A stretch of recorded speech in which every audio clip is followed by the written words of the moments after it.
नमस्कार दोस्तों, study track channel पर आपका स्वागत है। इस वीडियो में हम डिस्कस करेंगे विलियम ब्लेक द्वारा लिखी गई एक पोयम द डिवाइन इमेज।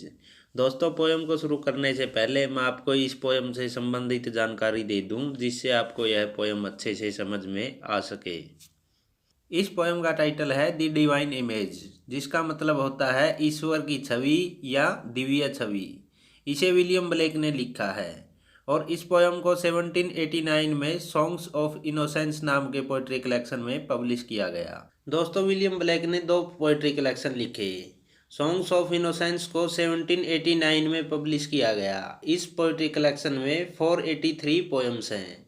इसमें विलियम ब्लेक सोसाइटी में हो रही कुछ अच्छी बातों के बारे में बताते हैं। दूसरा poetry collection songs of experience को 1794 में पब्लिश किया गया। इस पोइट्री कलेक्शन में 26 पोएम्स हैं। दोस्तों, सॉन्ग्स ऑफ एक्सपीरियंस में जो पोएम्स हैं विलियम ब्लेक ने लिखी है, वो सभी पोएम समाज की किसी न किसी बुराई को दर्शाती है अथवा सोसाइटी में चल रहे जो बुरे काम है उनके बारे में ये पोएम्स बताती है। इस पोएम में 20 लाइन्स हैं, जिन्हें 5 स्टैंजाज में लिखा गया है। इस पोएम की राइम स्कीम है ABCB और इसे लिखने में कुछ लिटरेरी डिवाइसेस का भी प्रयोग हुआ है, जैसे सिमिली, मेटाफोर एंड इमेजरी। यदि आप इन लिटरेरी डिवाइसेस के बारे में और अच्छे से समझना चाहते हैं तो इस वीडियो के डिस्क्रिप्शन में इन सभी के वीडियो का लिंक है, जिसे देखकर आप इन्हें अच्छे से समझ सकते हैं। इस पोएम की थीम है the figures of mercy, pity, peace and love are presented by the William Blake as the 4 virtues which are objects of prayer in moments of distress. इस पोएम में कवि मनुष्य के दुखों के बारे में बताता है कि वह दुख के समय mercy, pity, peace and love के बारे में ईश्वर से प्रार्थना करता है। तो चलिए पोएम का लाइन बाय लाइन एनालिसिस शुरू करते हैं। To mercy, pity, peace and love all pray in their distress and to these virtues of delight return their thankfulness. इन लाइनों में कवि कहता है कि जब लोगों पर कोई दुख या मुसीबत आती है या मुसीबत का सामना करना होता है तो लोग भगवान से 4 चीज़ें मांगते हैं कि उन पर तरस किया जाए, भगवान को उन पर दया करनी चाहिए और मुसीबत के समय उन लोगों को भगवान द्वारा शांति दी जानी चाहिए और भगवान द्वारा उन लोगों को प्रेम करना चाहिए। और भगवान से प्रार्थना करते हैं कि ये सारी चारों चीज़ें मुसीबत के समय पर लोगों को आनंद देने का काम करती है। और जब व्यक्ति में ये सारी चारों चीज़ें आ जाती हैं तो वह जिंदगी की हर मुसीबत से निकल जाता है और इनके बाद वह भगवान का धन्यवाद करता है। For mercy, pity, peace and love is God our Father dear, and mercy, pity, peace and love is man his child and care।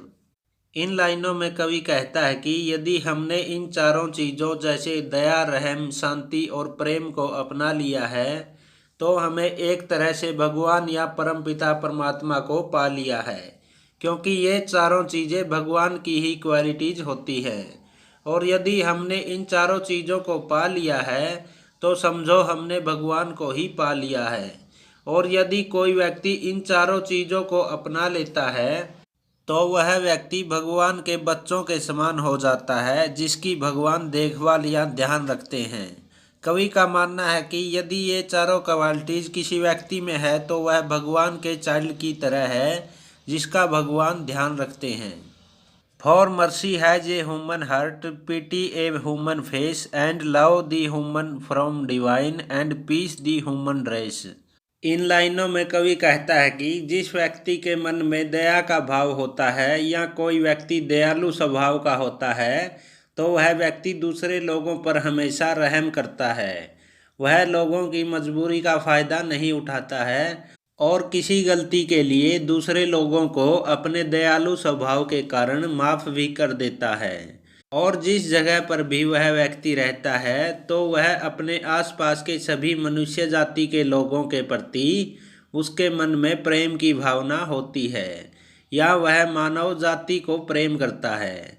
और हमेशा वह व्यक्ति शांत रहता है, वह किसी से कोई झगड़ा नहीं करता और वह प्रत्येक व्यक्ति के साथ बड़ी ही शांतिप्रिय स्वभाव से बात करता है।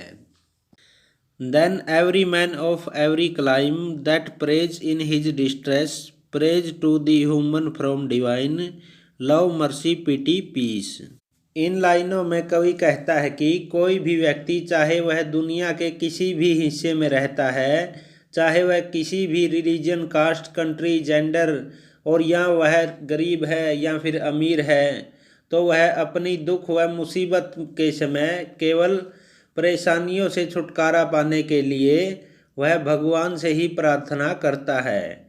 वह अपनी परेशानियों या दुख के समय उस भगवान से प्रार्थना करता है जो एक मनुष्य का ही रूप है, परंतु वह डिवाइन है, और यह भगवान है दया, रहम, शांति और प्रेम।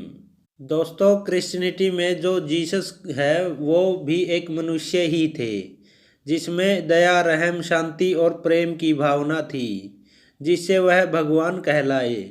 और इन चारों क्वालिटीज़ के सहारे कोई भी व्यक्ति भगवान की ऊर्जा के साथ कनेक्ट हो सकता है। और जिसमें ये सभी चारों क्वालिटीज़ होती हैं, हम ऐसा मान सकते हैं कि वह भगवान के बहुत करीब है। And all must love the human form in heathen, Turk or Jew, where mercy, love and pity dwell, there God is dwelling too. इन लाइनों में कवि कहता है कि इसलिए हमें हर किसी व्यक्ति से प्रेम करना चाहिए, बिना इसकी परवाह किए कि वह किस रिलीजन, कंट्री और या कास्ट का है। जैसे टर्की हो या ज्यू हो, हमें सभी से प्रेम करना चाहिए, क्योंकि जो जीसस थे उन्होंने भी खुद को एक मनुष्य के रूप में ही दर्शाया है कि वो सन ऑफ गॉड हैं। इसलिए प्रत्येक व्यक्ति को एक दूसरे से प्रेम करना चाहिए। जहाँ पर लोग एक दूसरे के साथ शांति के साथ रहेंगे, वहाँ पर दया, प्रेम और रहम की भावना उत्पन्न होगी, और जहाँ पर दया, प्रेम, रहम और शांति होगी, वहीं पर भगवान का वास होगा।